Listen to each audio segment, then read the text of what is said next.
this is Kate. I'm Woolly Faye. Welcome to my channel. This tutorial is just a little bit different because I'm getting ready to release a pattern, and one of the things that I like to do before I release a pattern is put out tutorials that will help people who need a little bit of extra guidance or a visual aid. In this tutorial, what I'm going to show you how to do is how to turn your messy fringe into tassels. Now, you have to understand in this pattern, what we're doing is we're working front side only. One reason is because it gives us this texture that we need for this particular project. Second of all, because there is some mosaic overlay work, which causes there to be fringe on the ends. And of course, a lot of people don't like that fringe, and I don't blame them.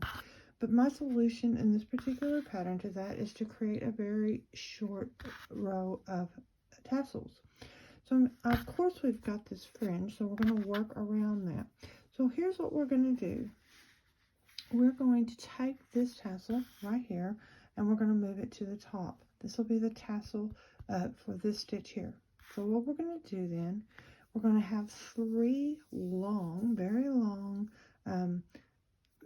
strands of each color. So I've got duck egg blue right here, I've got dolphin blue, and I've got granite gray. So I take these and I kind of just hold them together. I actually hold them right in the center of the whole strand. They're together, of course, and I just hold on to them right there. Then on there I find my front stitch, which is right here.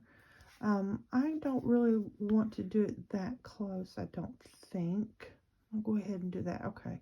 We want to go back one stitch from the edge. So here is the front stitch on the edge, and we're going to go back one stitch. So it's the second stitch from the edge. We're going to pull this up, take our yarn, holding it right in the center of the strands, and we're going to pull that through to the top. Okay, so we're actually working with the pattern. It's front side up, and the edge is pointing away from me, front side up like that, and I've actually inserted my hook into from the front to the back and then pulled these yarns up to the top. As you can see, I have a big loop here now. Okay, so then what I do, remember, here's my strand right here, I've pulled it to the front. Okay, then what I do is I gather up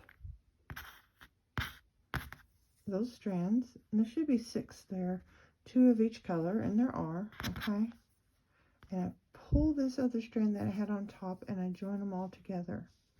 Now I'm going to take and pull that through the whole loop. Now you can use as big of a hook as you need to for this, as long as it doesn't mar the fabric that you're working into, or you can use your fingers, or you can use a pair of tweezers. Okay, so I'll make sure I've got all 3 loops there. I do. All right, so I'll pull that through. Remember, I've got my fringe in there with it. And then I just pull that. I just kind of take it and pull that down until it's secure. So let's just do one more of those. But before we do, I'm going to take our scissors and just cut that off. Now, don't cut it too short, because you are going to trim it up short later. But what will happen is if you cut it too short, then you're going to have to even it up. And it may be harder if you have some shorter than others to get it perfectly even. It's going to be like cutting bangs in the end, and that's going to be your very last step. So you don't get carried away and try to trim them all the same size as you go, because if you do that, you're going to find that some are long, some are short, and it's going to be really hard to get them even without cutting them too short. You don't want to do that, so just go ahead and leave them, out there a bit. You can even them all up later. I had cut that earlier just to show how to do it. And then I gotten off camera, so I had to come back and do it over. Okay, so now here we go again. We're going to take these 2 strands and we're going to pull them to the front. We're going to take our 3 strands, or however thick you want yours to be. Okay, I'm using 3 strands, so they're not too thick, and they're all the colors in here, so you can do one color if you want. I'm going to use 2 strands this time. I'm going to join them together. finding my front one, and then I'm moving back, second from the back, second from the edge, I mean, okay?